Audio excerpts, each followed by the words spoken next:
धारण कराया जाता है। ये 3 धागे युक्त जनेऊ आपको हमेशा याद दिलाता है कि देव ऋण, गुरु ऋण और पितृ ऋण आप पर आहूत है। अब जोड़ा इसलिए पहनाया जाता है कि स्त्रियों की शारीरिक संरचना की अनुकूल न होने के कारण स्त्रियों के हिस्से का जनेऊ भी आपके कंधों पर होता है, जबकि अदायगी की जिम्मेदारी दोनों पर होती है। उसके लिए दोनों ही जिम्मेदार हैं, दोनों ही आहूत हैं। तो दूसरे ये कि ये कमर के नीचे तक इसकी लंबाई होती है, अशुद्ध ना हो। इस चूंकि ऐसा माना जाता है कि ये 3 ऋण की अदायगी आपको याद दिलाने के साथ साथ ब्रह्मा विष्णु महेश इन तीनों धागों पर इनका वास होता है। ऐसी मान्यता है हमारे सनातन में कि जनेऊ में ब्रह्मा विष्णु महेश का वास है, और ये अशुद्ध ना हो तो शौच के समय इसको कान में 3 फेरा लगा करके कमर से ऊपर कर लिया जाता है, और तब तक नहीं उतारा जाता है जब तक हाथ वगैरह आप शुद्ध नहीं कर लेते हैं। इसलिए ये जनेऊ आप पर डाल दिया गया, जो आपको निरंतर याद दिलाता रहता है कि देव ऋण, पितृ ऋण और गुरु ऋण से आपको मुक्त होना है। अब चर्चा धर्म की। जैसे हमने बताया कि धर्म, अर्थ, काम आदि की प्राप्ति, तो धार्मिक कार्यों में प्रवृत्त होना, इसमें पति पत्नी दोनों ही की भागीदारी होती है। अब धर्म क्या है वो हमने आपको बताया कि धर्म जो है धारण करने से होता है। धर्म का शाब्दिक अर्थ है धारण करना। जब आप इन ऋणों की अदायगी आपने धारण कर ली है, तो अब धर्म में देव ऋण के लिए आपको धार्मिक कार्यों में प्रवृत्त होने की धारण किए हुए हैं आप। दूसरा अर्थ, यानी धनोपार्जन करना। धनोपार्जन का मतलब है कि पत्नी के जिम्मेदारी मतलब दायित्व के साथ साथ माता पिता और गुरु का भी भरण पोषण आपको ही करना है। वो वृद्धावस्था को प्राप्त हो चुके हैं तो उनकी भी जिम्मेदारी आप पर है, ऋण तो आपके ऊपर आहूत है ही।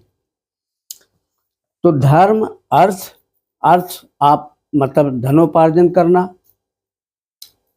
और काम, स्त्री काम की प्रतीक है, उसकी अपेक्षाओं की आपूर्ति आपका दायित्व है।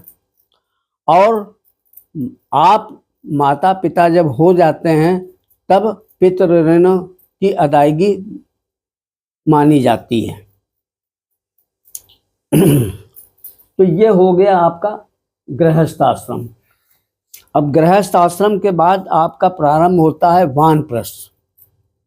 तो वानप्रस्थ का मतलब होता है कि समाज सेवा। सवाल ये है कि आपने गृहस्थ आश्रम में प्रवेश करने के साथ साथ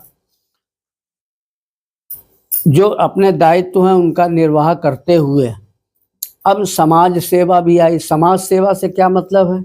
गृहस्थ आश्रम के दायित्वों का निर्वहन तो के मध्य तरुण बेटे बेटियों की शिक्षा, उनकी आवश्यकताओं की आपूर्ति और उनके दायित्वों के आपूर्ति के साथ साथ घर परिवार, नाते रिश्तेदार, कुटुंब के अन्य संबंधियों के प्रति भी आपके दायित्व होते हैं।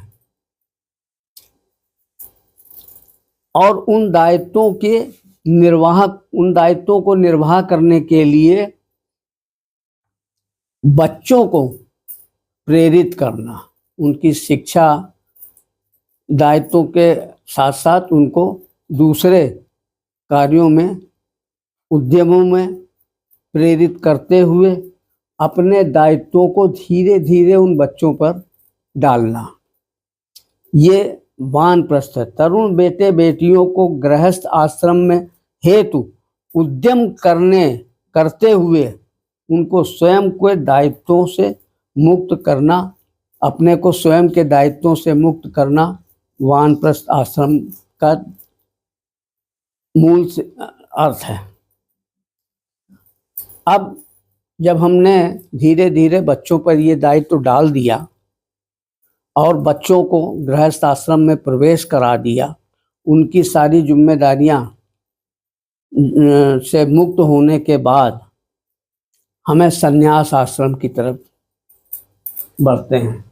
तो संन्यास आश्रम में क्या होता है कि देश, पृथ्वी आदि के ऋणों की अदायगी के साथ साथ मोक्ष की प्राप्ति करना।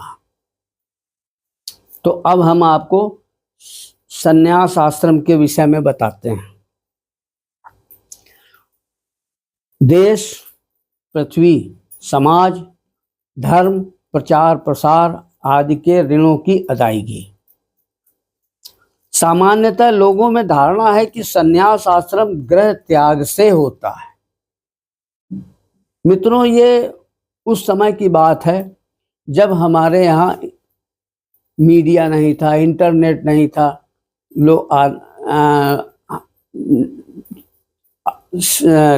विचारों के आदान प्रदान का साधन नहीं थे। उस समय गृह त्याग करना पड़ता था। आज तो हमारे पास इंटरनेट है, मीडिया है, तरह तरह के विचारों को आदान प्रदान करने के लिए साधन है। इसलिए कोई ज़रूरी नहीं है कि हम गृह त्याग करें।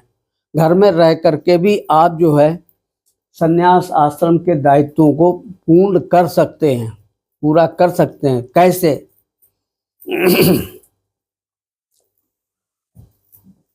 अब देखिए,